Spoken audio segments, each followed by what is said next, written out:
श्री अशोक कुमार कोठारी।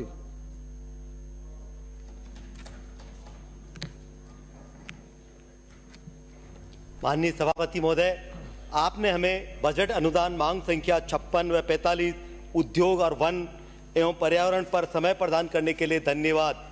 सर्वप्रथम हम हमारे मुख्यमंत्री जी का आभार व्यक्त करना चाहते हैं कि आपने इस वर्ष का बजट ग्रीन बजट देते हुए बजट का 11% पर्यावरण पर दिया और साथ ही आपने एक पेड़ मां के नाम पर 10 करोड़ वृक्ष लगाने का लक्ष्य लेते हुए आपने हमारे माननीय प्रधानमंत्री जी की परिकल्पना को पूरा किया। प्रधानमंत्री जी ने 78वें स्वतंत्रता दिवस के संबोधन में कहा था कि देश का ध्यान अब ग्रीन ग्रोथ और ग्रीन जॉब पर है, जो पर्यावरण संरक्षण में योगदान करते हुए रोजगार के अवसर प्रदान करेंगे।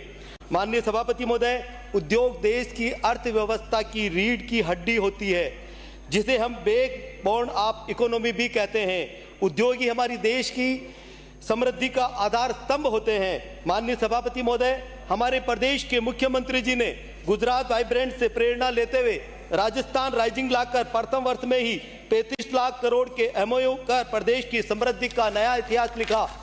माननीय सभापति महोदय, अब हम हमारी विधानसभा भीलवाड़ा की तरफ आते हैं। भीलवाड़ा शहर आध्यात्मिक औद्योगिक नगरी के नाम से भी जाना जाता है। यहाँ पर बड़े स्तर पर माइनिंग व टेक्सटाइल का बिजनेस है। यहाँ की भूमि बहुत ही ऊर्जावान है। यहाँ के उद्यमी ने थोड़े ही समय में टेक्सटाइल में विश्व में अपनी पहचान बनाई है। आज भीलवाड़ा में 10 करोड़ मीटर प्रति माह कपड़ा बनता है। 31,000 करोड़ का टर्नओवर है, जिसमें 6,000 करोड़ का एक्सपोर्ट होता है और साथ ही भीलवाड़ा GDP में राजस्थान में तीसरा स्थान रखता है। पर यह सब उद्यमी ने अपने पुरुषार्थ से अर्जित किया। अगर सरकार का ध्यान अधिक होता तो भीलवाड़ा राजस्थान के विकास में और बड़ी भूमिका निभाता। माननीय सभापति महोदय, हम हमारे मुख्यमंत्री जी एवं माननीय मंत्री जी का भी आभार व्यक्त करते हैं कि आपने इस बजट से पूर्व ही RIPS 2024 एक अच्छी पॉलिसी समय पर लाकर उद्योगों को बड़ी राहत प्रदान की, जिससे उद्योगों के विकास के नए द्वार खुलेंगे। साथ ही हम राज्य सरकार से आग्रह करना चाहेंगे कि टेक्सटाइल कृषि के बाद सबसे ज्यादा रोजगार सृजन करने वाला सेक्टर है। अब टेक्सटाइल उद्योग को मध्य प्रदेश की तर्ज पर सुविधा दी जाती तो यहाँ के उद्योग मध्य प्रदेश में माइग्रेट नहीं होंगे एवं राजस्थान में रहकर विकास व रोजगार में महत्वपूर्ण भूमिका अदा करेंगे। आज भीलवाड़ा के काफी टेक्सटाइल उद्योग माइग्रेट होकर नीमच में टेक्सटाइल उद्योग लगा रहे हैं। माइग्रेशन का मुख्य कारण है कि वहां पर ब्याज पर अनुदान 5 से 6% है। दूसरा, औद्योगिक भूमि की सुगम उपलब्धता है। तीसरा है बिजली की दर मध्य प्रदेश में राजस्थान से 2 से 3 रुपए प्रति यूनिट सस्ती है। चौथा, सरकार के द्वारा उपयोग लगाने से संबंधित औपचारिकताएं तय सीमा में पूरी हो जाती है। पांचवा, मध्य प्रदेश में 40 से 50% कैपिटल सब्सिडी है, जबकि यहाँ हमारे यहाँ सब्सिडी लगभग 23% है। तो ये बहुत ज्यादा गैप है। अगर इसको अपन भीलवाड़ा में और राजस्थान में टेक्सटाइल को बिजनेस को बढ़ावा देना चाहते हैं तो उसकी पॉलिसी के मैच अपने को करना होगा। सभापति महोदय, औद्योगिक इकाइयों की स्थापना में सबसे महत्वपूर्ण भूमिका औद्योगिक भूमि की उपलब्धता होती है। वर्तमान में भू उपयोग परिवर्तन के लिए 2 लाख वर्ग मीटर से ज्यादा के अधिकार राज्य स्तर पर करने से भू उपयोग परिवर्तन में काफी प्रकरणों में विलंब हो रहा है। इसी के साथ औद्योगिक इकाइयों की ओर से विस्तारीकरण के आवेदन पर नई रूपांतरण हेतु आवेदित भूमि में पूर्व में औद्योगिक रूपांतरित भूमि को जोड़ा जा रहा है। इस हेतु भू उपयोग परिवर्तन की सीमा को बढ़ाते हुए इसे जिला स्तर पर ही निस्तारण करने का निर्देश दिया जाए। सभापति महोदय, सरकार द्वारा गत वर्ष बजट में भीलवाड़ा को टेक्सटाइल पार्क दिया गया, उसके लिए बहुत बहुत आभार। हम आपके माध्यम से सरकार को निवेदन करते हैं कि उक्त भूमि को केंद्र सरकार के पी मित्रा पार्क की ही गाइडलाइन के अनुसार या और भी उससे अधिक सुविधाएं राज्य सरकार प्रदान करे, तभी उद्योगपति उस पार्क से जुड़ पाएंगे। न कि केवल रिको के प्लाट का विक्रय कर उद्योगपति को नहीं जोड़ा जा सकता है। सभापति महोदय, आपके माध्यम से हम मंत्री जी से निवेदन करना चाहेंगे कि जिंदल साल लिमिटेड को वर्ष 2011 में खनिज लीज प्राप्त हुई थी तथा 2011 से 2025 तक 3 बार कंपनी द्वारा स्टील प्लांट लगाने हेतु सरकार से MOU किया, पर धरातल पर अभी तक कुछ नहीं हो पाया।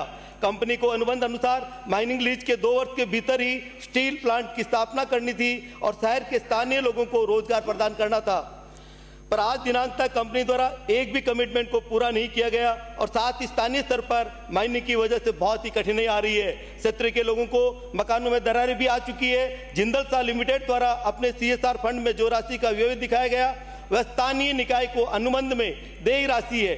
एक ही राशि को दो जगह उपयोग करना रॉन्ग टैक्स प्रैक्टिस कहलाता है। माननीय मंत्री महोदय, हमारा आपसे अनुरोध है, आप जिंदल के सभी कमिटमेंट को पूरा करवाते हुए स्थानीय लोगों को रोजगार और क्षेत्र में विकास में सहयोग करवाएं। सभापति महोदय, पिछले दिनों चिकित्सा और स्वास्थ्य पर चर्चा के दौरान सभी सदस्यों का मत था कि आज का भोजन दूषित हो चुका है और रासायनिक खेती के कारण बीमारियां हो रही है, जिसका एकमात्र समाधान हमें पुनः जैविक की ओर गो आधारित कृषि पर लौटना ही होगा। इस हेतु हम मंत्री महोदय से निवेदन करना चाहेंगे, आप गो आधारित उद्योगों के प्रोत्साहन हेतु कोई नीति लाए और उनको अनुदान भी दिया जाए, जिससे न केवल उन उद्योगों से नई व्यक्ति को रोजगार मिलेगा वरन यह लोगों को स्वास्थ्य और गौ माता हेतु भी लाभकारी होगा। सभापति महोदय, पर्यावरण जीवन का आधार है, तभी हरियाली को धरती का गहना कहा गया। आज पेड़ केवल हमको देते ही है, लेते कुछ नहीं है। चाहे वह वातावरण को शुद्ध करना हो या मिट्टी के कटाव को कम करना हो, यह वर्षा का मुख्य कारण हमारे पेड़ ही है। राजस्थान की वह धरा है जहां मां अमृता देवी ने पेड़ों और पर्यावरण की रक्षा में अपने परिवार का बलिदान कर दिया।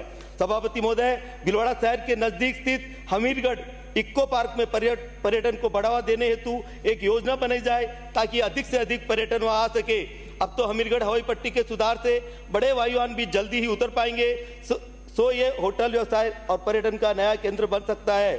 शरीर के समीप स्थित वनखंड सालरा, पांसल, आरजिया आदि में मेन एनिमल कॉन्फ्लिक्ट को कम करने हेतु दीवार निर्माण करवाया जाए और कई बार वन विभाग को गंगापुर और रायपुर क्षेत्र में लेपर्ड दिखते रहते हैं। अगर वन विभाग इस क्षेत्र को लेपर्ड सफारी हेतु बनाए तो गंगापुर, हमीरगढ़ और मेनाल के ये वन क्षेत्र पर्यटकों के नए आकर्षण के केंद्र बन सकते हैं।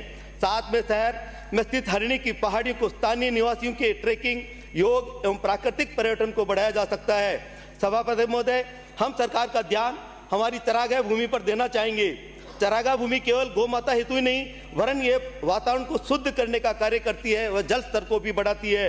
इसका उदाहरण हमारे सामने राले गांव का उदाहरण है, जहां पर एक समय जल स्तर 400 फीट के नीचे पहुंच गया था। आज वही जल स्तर 50 फीट के आसपास आ गया है। वही हमारे भीलवाड़ा के मांडलगढ़ तहसील के अमृतिया गांव का है, जहां मात्र चरागाह विकास के कारण पिछले 25 वर्षों में कोई नलकूप नहीं खुदा है और जहां पर जल स्तर पहले से 100 फीट के नीचे था, आज 25 फीट के आसपास आ गया। हमारे पूर्वजों द्वारा यह भूमि पर्यावरण संतुलन, पशु पक्षियों के आश्रय स्थल और जल स्तर को सुधारने हेतु छोड़ा गया। आज वही आधुनिकता के युग में हम चारागाह की महत्ता को भूल गए हैं। आज हमारी अन्य योजना के साथ में जोड़कर चारागाह का विकास हो सकता है। इस हेतु सरकार द्वारा समय समय पर दिशा निर्देश जारी किया जा चुका है, पर आज तक इस पर कोई ठोस कार्रवाई नहीं की गई। इस हेतु हमारा सरकार से निवेदन है कि चारागाह का विकास कर पर्यावरण को संतुलित बनाया जा सके। धन्यवाद सभापति महोदय, आपने हमें समय प्रदान किया, उसके लिए जय हिंद, जय भारत। श्री चेतन पटेल कोलाना।